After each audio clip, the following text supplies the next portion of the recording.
across Europe, across Egypt, you've heard of goddesses. Egyptian goddesses were there, Greek goddesses, right? Roman goddesses.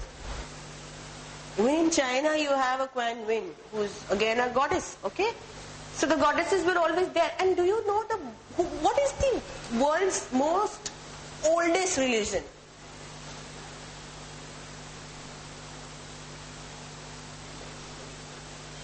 There is something when, there was nothing like a formal religion was never formed, Christianity, before Christianity. What people used to worship? Okay, that's an element. So they used to worship the elements of nature. So earth, fire, water, right? So which religion was this? We are coming to the answer. Which religion was this? Hinduism came later on. It's a defined religion. Yes, of course, all religions are based on this principle. But the most oldest and the most primitive religion was paganism. Paganism. Paganism. That is worshipping nature. Worshipping, you would have farmers worshipping for the crops to ripen. They would have a goddess. They would believe that the nature goddess, okay, the nature power would be. It was in Africa, it was in Scotland, it was in South America, across the world. Okay, across the world. Paganism was the most oldest religion, very, very, very misunderstood religion, which is why when Christianity came in, people thought, this was using they were dabbling with dark arts, black magic and stuff like that. But paganism in itself is a very pure religion where you are worshipping the elements of the nature. You are worshipping nature. Today, for that matter, why do you think there are Arya Samajis here? In Arya Samaj, they don't worship any idol. They worship fire. And where have they come from? They've come from Europe. The Aryans are not basically from India. They worship only fire. So, it is... Yes, Parsis. Yes, they worship fire. Okay. Married South Indian. You married a South Indian. Okay. You change your name? So, okay. You passed through the fire. So, see, this is when we come to know, this is the thing that they do. So this was the oldest religion, paganism. At that time, the goddesses were worshipped a lot. They used to believe in the power of goddesses. Anything like for crops, for rains, anything like you would have Greek gods were upset, goddesses were there, invoked, rituals were there. Everything was there. This was before the prehistoric area. After that, in the historical era, which was like 2,600 years ago, formal religion came and people decided, mostly Christianity came, Islam came. Christianity still gave importance to the feminine power in terms of Mother Mary. That also only Catholics. Other religions, I would say, did not have that kind of a female counterpart. So the importance of the feminine power reduced. Although in India it always was and it always will be there. We used to always worship our goddesses and we still continue to worship our goddesses. But across the world the pattern changed. People started believing in a more powerful, more masculine God. Of course that's our father God, it's always there. But the importance of the feminine power, the goddess, kept on diminishing. Right? Now that we are here on the topic, tell me, what is the difference between a father God and a mother God? Who is a father God and who is a mother God? In Hinduism, who we call father God and mother God? Who is the father God and who is the mother God? Shiv Parvati, yes. Shiv Shakti. Vishnu Lakshmi, we don't, when in terms of creation, see when you talk about father and mother create an offspring.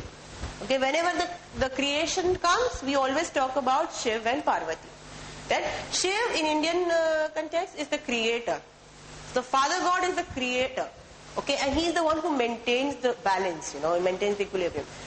And it's like you're an offspring, in the palm of the father God. But it is the mother who is the initiator, who is the nurturer, who looks into your daily lives, who looks into your needs. Like if you are a typical family, your father of course loves you a lot. He's there for you. He's going to ensure that you are safe and sound.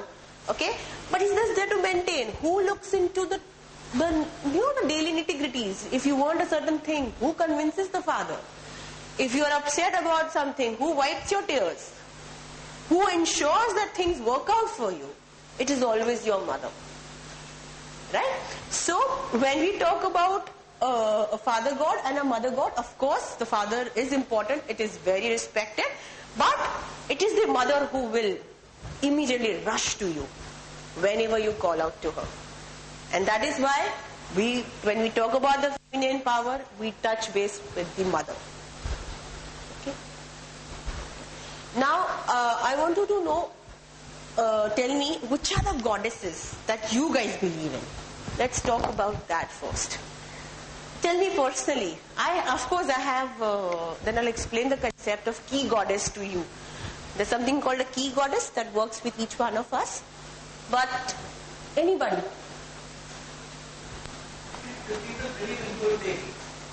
Okay, you have a Kul Devi. You have a Kul Devi, yes. But others, who do you resonate with? Which is the goddess? Lakshmi and Sherwani. I want to know personally, who do you resonate with? I resonate with a lot of them. So I want to know exactly, like you will believe in all gods, but there will always be one special goddess. You know, you are down and out, you are depressed, and then you will knock her doors without fail. That is the sound. I'm talking about the goddess. So you believe in what? Durga or Kali? I am talking about the goddess together. So Shakti is Kali and Durga. Parvati, again Kali and Durga are incarnations of Parvati. Yes, but so basically you resonate with the incarnations of Parvati. What about others? It all depends. If you are looking at one aspect of life, then you would associate with Lakshmi. Okay. And if you're looking at another aspect of life, then you associate with Durga or Sherwani. Okay. Or Kali Mata. Before we end this session, I will take you through a meditation. That is something I always do in my talks.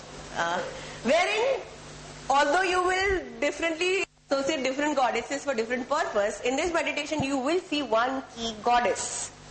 Whether you are aware of it or not, she is working with you. And what benefit you will get out of this is that once you know this goddess is working with you, the more you connect with her, the more power and the more benefit you get. Because it's like a two-way conversation.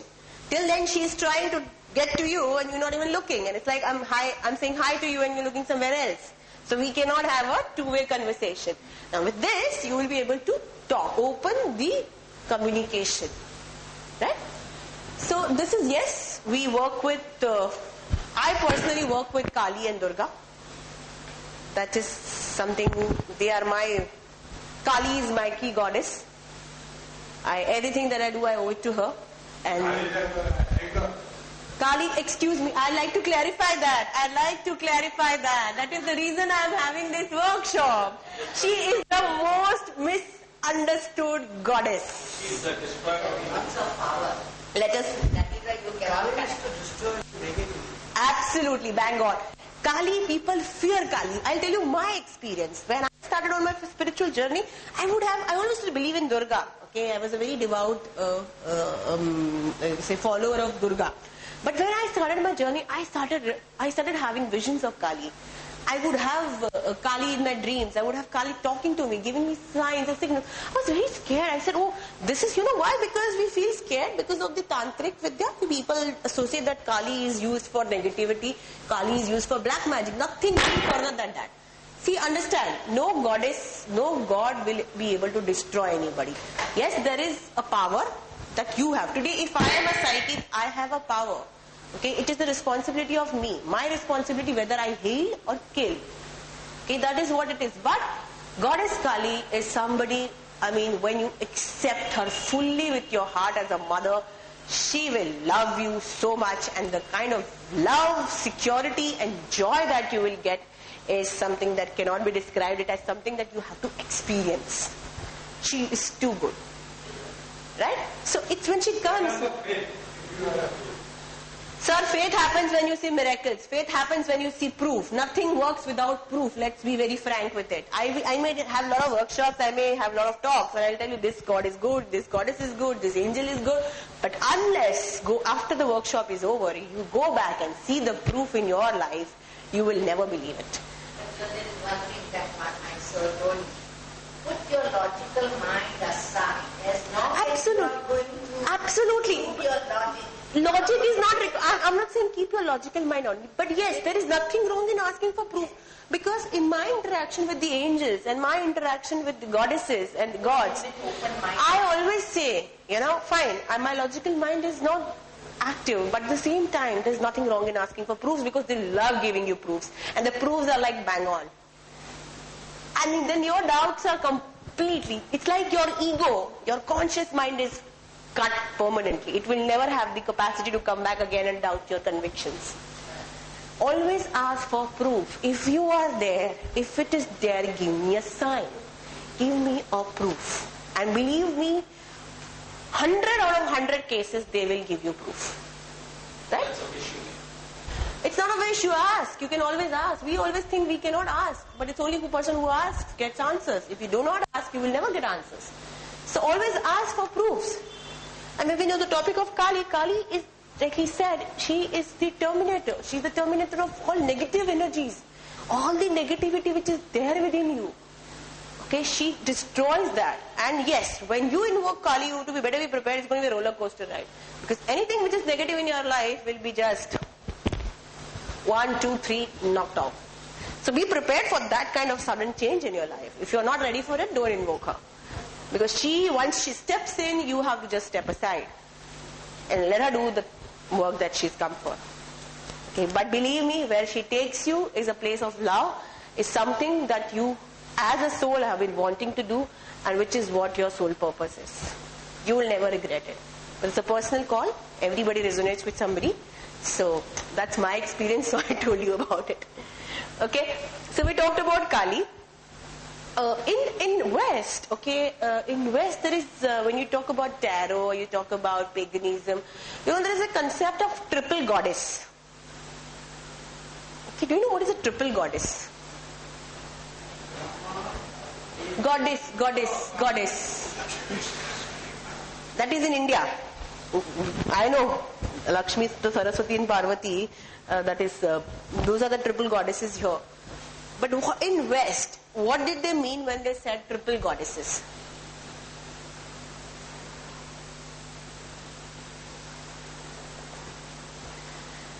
See, they believed in the moon cycles.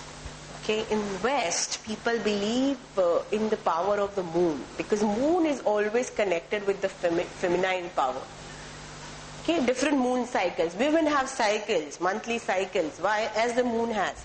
So women from the time that the universe was created have been associated with moon. So when these people in West used to talk about triple goddesses, they used to have one goddess. Okay, they would have a goddess, a particular goddess. Would be associated with the waxing period of moon. Do you know what is the waxing period of moon?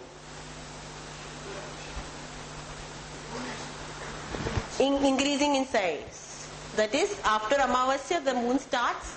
That is the new moon.